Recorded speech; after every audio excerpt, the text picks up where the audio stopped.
2024 সালের ছাত্র জনতার অভ্যুত্থানের আমার সহযোদ্ধারা, আপনারা কেমন আছেন? আমার সামনে আজ এই ইসলামী আন্দোলন বাংলাদেশের মহাসমাবেশে যে লক্ষ ছাত্র জনতার উপস্থিতি, তারাই ছিল আমাদের জুলাই অভ্যুত্থানের অন্যতম সহযোদ্ধা। কে কি বলল সেটাতে আপনাদের আমাদের কিছু আসে যায় না।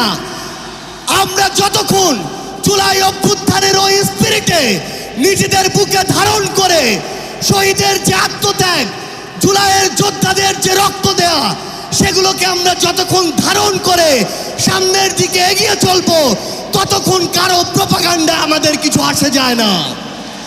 ততক্ষণ ওই বিদেশি এজেন্টদের চক্রান্তে আমাদের কিছু আসে যায় না। আমাদের মনে আছে ওই 3, 4, 5 আগস্টে আমাদের আমির সাহেব, সিনিয়র নায়েবে আমির সাহেব কিভাবে মার্চ টু গণভবনের ঘোষণা দিয়েছিলেন।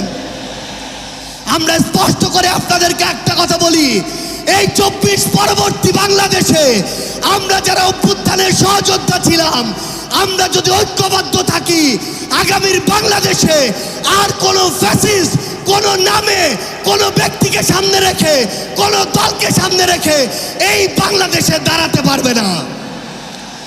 এখন